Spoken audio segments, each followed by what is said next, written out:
एक बार की बात है, एक गांव में एक नाई रहता था। वो अपनी पत्नी और बच्चों के साथ रहता था। नाई ईमानदार था, अपनी कमाई से संतुष्ट था, उसे किसी तरह का लालच नहीं था। नाई की पत्नी भी अपने पति के कमाई से बहुत खुश थी और अपनी गृहस्थी चला रही थी। कुल मिलाकर उनकी जिंदगी बड़े आराम से और हंसी खुशी गुजर रही थी। नाई अपने काम से बहुत निपुण था।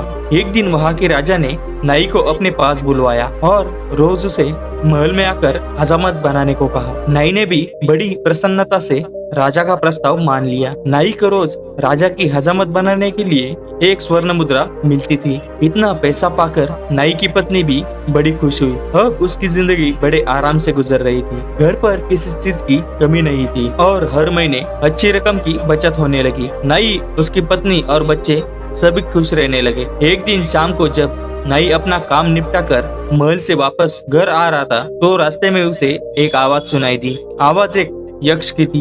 यक्ष ने नाई से कहा, मैंने तुम्हारी ईमानदारी के चर्चे बड़े सुने हैं। मैं तुम्हारी ईमानदारी से बहुत खुश हूँ और तुम्हें सोने की मुद्राओं से भरे 7 घड़े देना चाहता हूँ। क्या तुम मेरे दिए घड़े लोगे?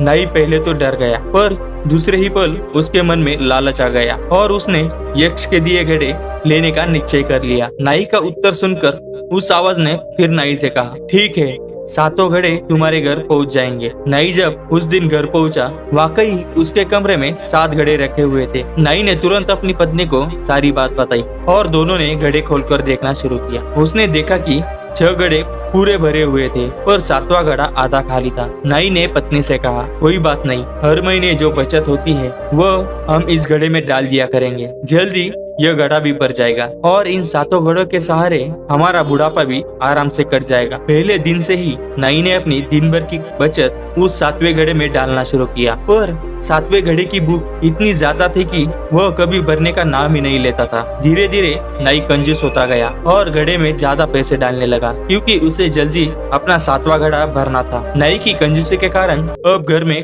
कमी आनी शुरू हुई क्योंकि नाई अब पत्नी को कम पैसे देता था। पत्नी ने नाई को समझाने की कोशिश की पर नाई को बस एक ही धुन सवार थी, 7वां घड़ा भरने। अब नाई के घर का वातावरण पहले जैसा नहीं था। उसकी पत्नी कंजूसी से तंग आकर बात बात पर अपने पति से लड़ने लगी। घर के झगड़ों से नाई परेशान और चिड़चिड़ा हो गया। एक दिन राजा ने नाई से उसकी परेशानी का कारण पूछा। नाई ने भी राजा से कह दिया अब महंगाई के कारण उसका खर्चा बढ़ गया है। नाई की बात सुनकर राजा ने उसका मेहताना बढ़ा दिया, पर राजा ने देखा कि पैसे बढ़ने के बाद भी नाई खुश नहीं था। वह अब भी परेशान और चिड़चिड़ा रहता था। एक दिन राजा ने नाई से पूछ ही लिया कि कहीं उसे यक्ष ने 7 घड़े तो नहीं दिए। नाई ने राजा को 7वें घड़े के बारे में सच सच बताया। तब राजा ने नाई से कहा कि 7 घड़े यक्ष को वापस कर दो क्योंकि 7वां घड़ा साक्षात लोभ है, उसकी वो कभी नहीं मिटती। नाई को सारी बात समझ में आ गई। नाई ने उसी दिन घर लौटकर 7 घड़े यक्ष को वापस कर दिए। घड़ों के वापस जाने के बाद नाई का जीवन फिर से खुशियों से भर गया। दोस्तों, ये कहानी हमें ये बताती है कि हमें कभी भी लोभ नहीं करना चाहिए। भगवान ने हम सभी को अपने कर्मों के अनुसार चीजें दी है। हमारे पास जो है हमें उसी में खुश रहना चाहिए। अगर हम लालच करें तो हमारी जिंदगी से खुशी निकल जाएगी। दोस्तों, ये वीडियो आपको कैसी लगी हमें कमेंट सेक्शन में जरूर बताएं और वीडियो अच्छी लगे तो लाइक, कमेंट और सब्सक्राइब करें। धन्यवाद।